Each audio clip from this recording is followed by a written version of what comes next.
I've been homeless for 10 years. I was first introduced into homelessness because I aged out of foster care. Around 17 and a half, my social worker sat me down, and she said, hey, what are you gonna do when you turn 18? And I was like, I don't know, what do you mean? I'm still gonna be in the group home.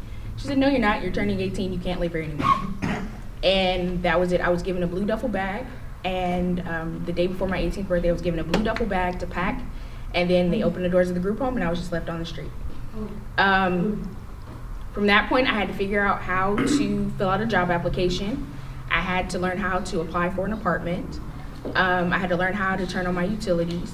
I didn't have any life skills. I didn't have any job skills. I didn't have any job training. I didn't know anything. As a matter of fact, when I went to go apply for my first apartment, I had to have the property manager help me fill out my application. And then once I got into the apartment, I had to have my property manager help me turn on my utilities. And then the next month, I was evicted because I didn't know that I had to pay utilities and bills every month. I didn't know rent was due every month. No one ever told me.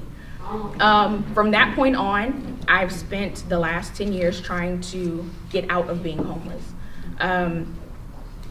I worked this entire time. I have 2 children, and at one point I was paying $350 a month for childcare. And I had one job specifically for childcare, and then I had another job just to try to make ends meet. I have lived on the streets. I wasn't fortunate enough to have a tent. I've had to sleep in archways. I've had to sleep at bus stops. I've had to dig in the trash for food. I've had to beg people for money. I've lost everything, and then had to try to get it back.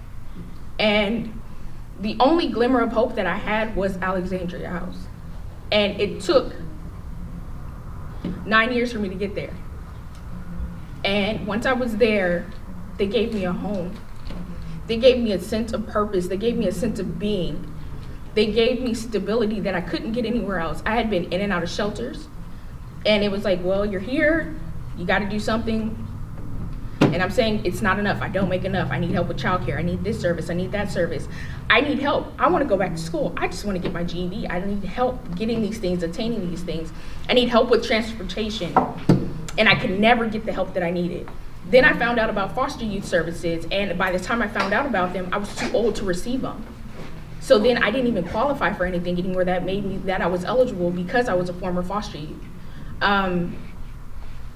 At Alexandria House, I was able to take the time to heal from the trauma of being homeless, because having to live on the streets is traumatizing, because people assume things about you that are not true. People look at you a certain way, and you have to absorb that. You have to shield your children from that to make sure that it's not projected onto them. You have to make sure that you maintain your safety, because there are people that are sexually assaulted out there. I was fortunate enough not to have that happen to me, but it's all too common that it does happen. You have to make sure that your children are safe. So a lot of times I didn't even sleep.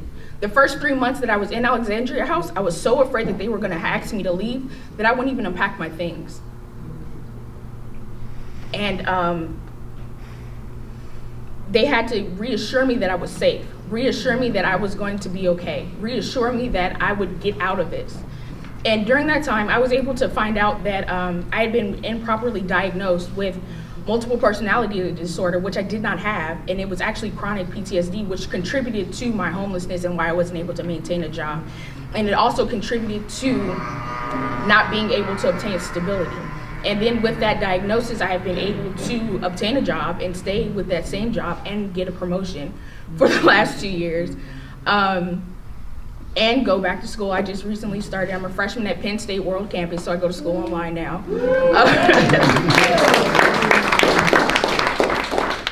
But I'm still homeless. And even with the job, it's still not enough. I have a Section 8 voucher, which is a housing subsidy, which subsidizes my rent so that I'm able to afford it. My portion of the rent that I have to pay is $10.25, which does not seem like a lot. But I only make $2,100 a month. That's half of my income. And then when you add into the fact that I have to pay for childcare, which is now $235, and then you add in my car note, I can't afford housing, and I get rejected by places once they see this breakdown. They're like, you can't afford to live here, even with the subsidy, if they even consider it at all. because most places will not consider it. Once they hear Section 8, they hang up the phone. They don't care about my job. They don't care about me being a student. They don't care about my children. They don't care about the 10 years that I've had to overcome. I sat on the phone for 45 minutes with the landlord and listened to him berate me because I have no rental history for 10 years, and having to explain myself for why I didn't have a rental history, and then having to explain how I could allow my children to be homeless, and how I allowed myself to do this, and they have to listen to him tell me how I didn't care about myself, all just so I could have a chance at an apartment. Because I chose this, which is the common, but that is the consensus, is that I chose to be homeless, is that I chose to be on the streets, is that I chose to panhandle, is that I chose to pick a job that didn't pay much, as if I made these choices on my own and nothing contributed to these things. And this is why I speak out, and this is why I'm here, because these were not choices that I made on my own. There were systemic issues in place that contributed to the choices that were made for me before I was even of age to make a conscious decision on my own. And that's what people need to be aware of. When you say no to housing, you're saying no to people like me. There are 30,000 foster youth every year that become homeless within 18 months of aging out of the system. I am not unique. 30,000 kids that you're saying no to, that you're saying, oh, you didn't care about yourself, when it wasn't their responsibility to care about themselves. It was the system, it was the court's responsibility to care about them, and the court's responsibility to make sure that they had housing, and the court's responsibility to make sure that they were prepared to exit into the world on their own. But we weren't prepared for that, and now we have to suffer the consequences. And so I just want to say that really consider what it is that's being said here. Like, these programs are great, but you still have to act. You have to make people aware. You have to care, because it's more than just your comfortability. These are people's futures that you're talking about. When you hear that, oh, I'm gonna pull them up, you gotta pull yourself up by your bootstraps. You have to have a boot first.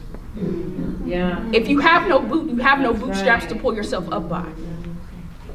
And so, society owes you a certain amount of knowledge to be able to live on your own stuff. That's my story, and I just wanted to make you guys aware of that, just to put a different face on homelessness, because it's not what you see. And every single person that you see in a tent, every single person that you see in an encampment, every single person that you see sleeping on a bus stop, in an archway, at the train station, they each have a story, and something contributed to that.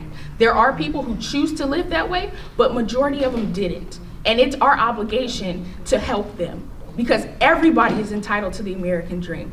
Everybody is entitled to feel safe. Everybody is entitled to have a meal. Everybody is entitled to feel clean and to feel wanted and to feel valued and to have a semblance of stability.